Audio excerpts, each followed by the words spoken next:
नमस्ते, मैं Sanjeev Kumar sunshine hospital से। ये वीडियो में मैं ये समझाना चाहता हूँ कि पेशेंट अगर डिस्चार्ज होकर के कोरोना का अगर घर आ रहा है तो आपके पास क्या क्या इंतज़ाम होने चाहिए। जैसा कि आप देख रहे हैं, मैं जस्ट अभी अभी हॉस्पिटल से डिस्चार्ज होकर घर आया हूँ। अब मैं आपको घर के अंदर लेके चलता हूँ। कुछ लोगों के घर में इंडिविजुअल कमरे हो सकते हैं, कुछ लोगों के घर के अंदर ऐसे इंडिविजुअल पर्दे का सेक्शन हो सकता है। ये वो मेरा कमरा है जो मेरे पेशेंट के लिए होना चाहिए जब मैं अपने घर में आ जाऊँ। अच्छी लाइटिंग और एयर, खाने के लिए adequate fluid, juices, soups, cut fruits, entertainment के लिए रीडिंग इंस्ट्रूमेंट्स या मोबाइल। जो लोग अंदर आके केयर करेंगे उन लोगों के लिए hand sanitisers, gloves, mask and face shield, और पेशेंट के लिए एक चेयर, कुछ सामान जो मैं बाद में समझाऊंगा, और एक बेड। मान लीजिए मैं आज डिस्चार्ज होके घर आया, आने के बाद मैं आराम करूंगा। कितनी देर आराम करना है? 8 घंटे रोज आराम करना है। कैसे करना है? सीधे लेटने से ऑक्सीजन का सैचुरेशन ज़्यादातर कम रहता है। हमने हॉस्पिटल में ये देखा कि अगर मरीज उल्टा होके सोए, जिसे कहते हैं प्रोन वेंटिलेशन, ऐसे करके अगर आप 8 घंटे सोते हैं और इस दौरान पल्स ऑक्सीमीटर का यूज करते हैं तो आप ये देखेंगे कि ऑक्सीजन अच्छी ज़्यादा बढ़ जाती है। तो कोशिश करिए कि 8 घंटे रोज मोस्ट ऑफ द टाइम दिन में या रात में उल्टा होकर के सोइए। इस करवट या इस करवट, कोशिश करिए कि उल्टा होकर के सोइए। और एक पल्स ऑक्सीमीटर आपके पास हमेशा होना चाहिए जो आपकी पल्स की सैचुरेशन 95 और 100 के बीच में बताता रहे, तो आप अच्छे हैं। इसके अलावा जो लोग बिस्तर में ही ज़्यादा दिन रह रहे हैं वो लोग एक्सरसाइज शुरू करेंगे। कौन सी एक्सरसाइज? सबसे पहले ये पैर की एक्सरसाइज। पैर ऐसे ऐसे चलाते रहिए, क्योंकि बहुत लोगों को पैरों में क्लॉट्स बन जाते हैं। अगर आप ये पैर की एक्सरसाइज करते रहेंगे तो ये क्लॉट बनने कम हो जाएंगे। दूसरा, डीप ब्रीदिंग एक्सरसाइजेस। लेटे लेटे ही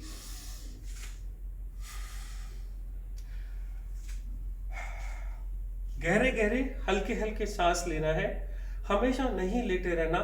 3-4 घंटे बाद या तो टेक के साथ और या बेड के किनारे पे, अगर आपकी हिम्मत है, बेड के किनारे पे एक्सरसाइज करने की कोशिश करनी है। कौन सी? पैर चलाना है, हो सके तो हाथ चलाना है, और हो सके तो डीप ब्रीथिंग एक्सरसाइजेस करने की कोशिश करनी है। जैसे जैसे टाइम बीतता जाएगा, 1 महीने तक कमजोरी रहती है, 15 दिन बाद के आसपास कमजोरी कम होने लगती है। जब आप खाने का, पानी का ज़्यादा ध्यान रखते हैं तो आदमी की कंडीशन इंप्रूव हो जाती है। उसे 3-3, 4-4 घंटे पे कुछ खाने के लिए चाहिए। दूसरी ब्रीदिंग एक्सरसाइजेस, ऐसे रेस्पिरेटरोमीटर्स आते हैं। अगर एक रेस्पिरेटरोमीटर को करना क्या है, ये 3 बॉल्स रहती हैं, एक फूकने का इंस्ट्रूमेंट रहता है।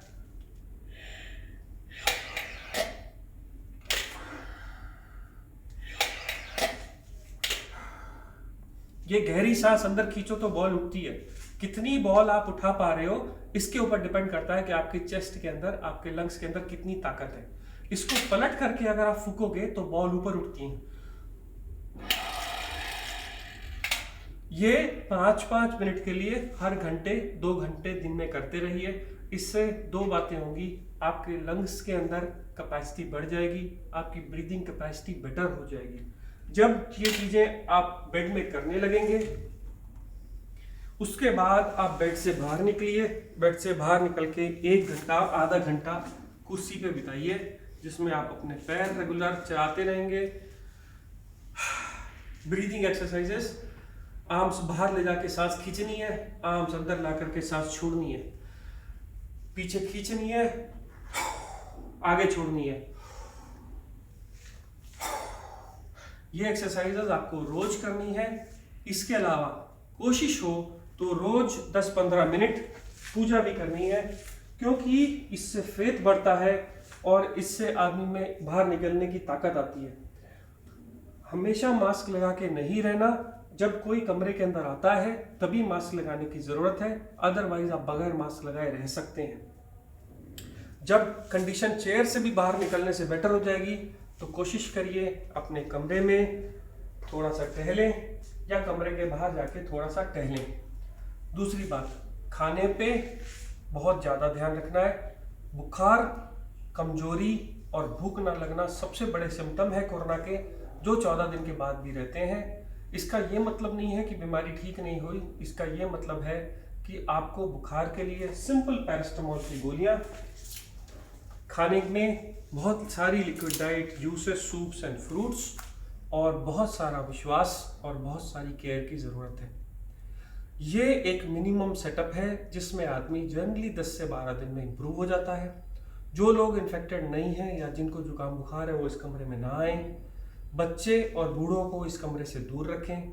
इन्फेक्टेड आदमी ज़्यादातर 14 दिन के बाद ऑटोमेटिकली नेगेटिव हो जाता है, इसलिए बार बार टेस्ट कराने के पीछे मत भागिए। अगर पेशेंट सिक होता है तो उसके 2 या 3 कारण होते हैं। एक, वो बात करना छोड़ दे। दूसरा, उसको बार बार 102-103 फीवर आए। तीसरा, उसका पल्स ऑक्सीमीटर में सैचुरेशन 95 से कम दिखाने लगे।